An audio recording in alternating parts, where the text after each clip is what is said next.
To my selfless Spartans, I love you all. To my good people, please join us. The Lord's new glory for Jerusalem. And in that 7 women shall take hold of one man, and in that day 7 women shall take hold of one man, saying, we will eat our own bread and wear our own apparel. Only let us be called by thy name, to take away our reproach. In that day shall the branch of the Lord be beautiful and glorious, and the fruit of the earth shall be excellent and comely for them that are escaped of Israel. And it shall come to pass that he that is left in Zion, and he that remaineth in Jerusalem shall be called holy, even if everyone that is written among the living in Jerusalem. When the Lord shall have washed away the filth of the daughters of Zion, and shall have purged the blood of Jerusalem from the midst thereof by the spirit of judgment and by the spirit of burning. And the Lord will create upon every dwelling place of Mount Zion and upon her assemblies a cloud and smoke by day, and the shining of a flaming fire by night. For upon all the glory shall be a defense. And there shall be a tabernacle for a shadow in the daytime from the heat, and for a place of refuge, and for a covert from storm and from rain. The parable of the vineyard. Now will I sing to my well-beloved a song of my beloved touching his vineyard. My well-beloved hath a vineyard in a very fruitful hill, and he fenced it, and gathered out the stones thereof, and planted it with the choicest vine, and built a tower in the midst of it, and also made a winepress therein. And he looked that it should bring forth grapes, and it brought forth wild grapes. And now, O inhabitants of Jerusalem, and men of Judah, judge, I pray you, betwixt me and my vineyard. What could have been done more to my vineyard, that I have not done in it? Wherefore, when I looked that it should bring forth grapes, brought it forth wild grapes. And now go to, I will tell you what I will do to my vineyard. I will take away the hedge thereof, and it shall be eaten up, and break down the wall thereof, and it shall be trodden down. And I will lay it waste. It shall not be pruned nor digged, but there shall come up briars and thorns. I will also command the clouds that they rain no rain upon it. For the vineyard of the Lord of hosts is the house of Israel, and the men of Judah his pleasant plant. And he looked for judgment, but behold oppression, for righteousness, but behold a cry. 6 sins condemned. Woe unto them that join house to house, that lay field to field, till there be no place, that they may be placed alone in the midst of the earth. In mine ears, said the Lord of hosts, of a truth many houses shall be desolate, even great and fair, without inhabitant. Yea, 10 acres of vineyard shall yield 1 bath, and the seed of an homer shall yield an ephah. Woe unto them that rise up early in the morning, that they may follow strong drink, that continue until night, till wine inflame them.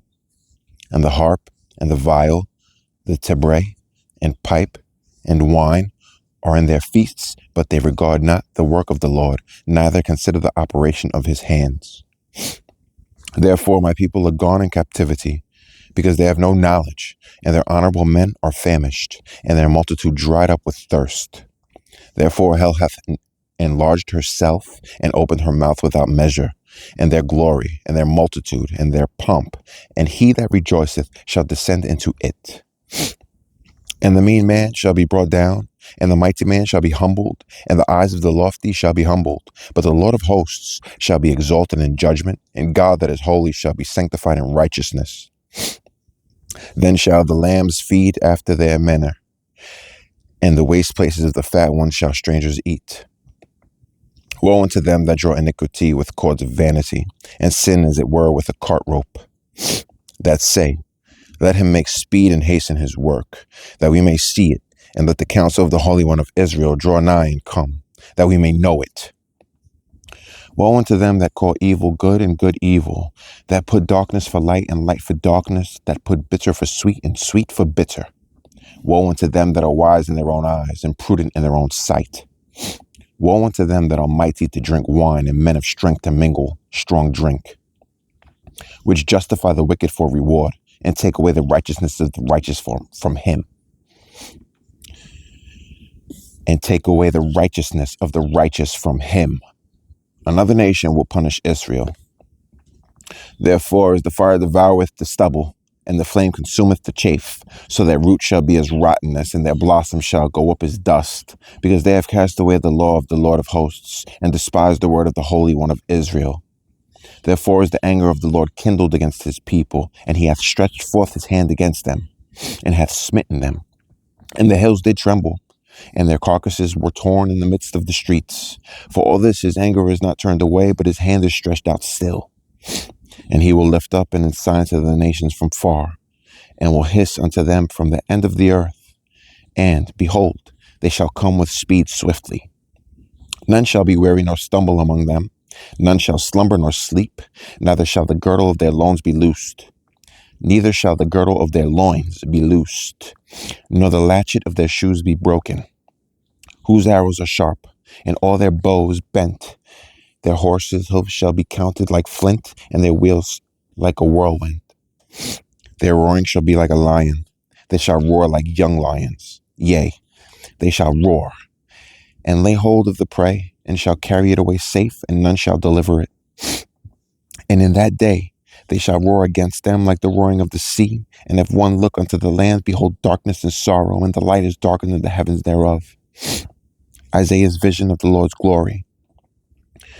In the year that King Uzziah died, I saw also the Lord sitting upon a throne, high and lifted up, and his train filled the temple. Above it stood the seraphims, each one hand 6 wings. With twain he covered his face, and with twain he covered his feet, and with twain he did fly. And one cried unto another, and said, Holy, holy, holy is the Lord of hosts. The whole earth is full of his glory. And the posts of the door moved at the voice of him that cried, and the house was filled with smoke.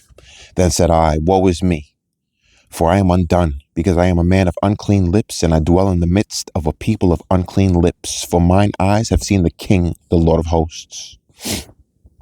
Then flew one of the seraphims unto me, having a live coal in his hand, which he had taken with the tongs from off the altar. And he laid it upon my mouth, and said, Lo, this hath touched thy lips, and thine iniquity is taken away, and thy sin purged. Also I heard the voice of the Lord saying, Whom shall I send, and who will go for us? Then said I, Here am I, send me. Isaiah's message for Israel. And he said, Go and tell this people, Hear ye indeed, but understand not, and see ye indeed, but perceive not.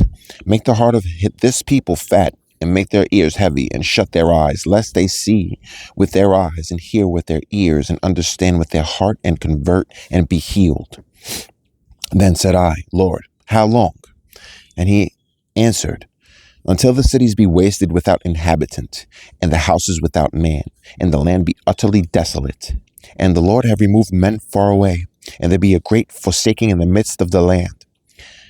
But yet in it shall be a tenth, and it shall return, and shall be eaten as a tall tree and as an oak, whose substance is in them when they cast their leaves. So the holy seed shall be the substance thereof.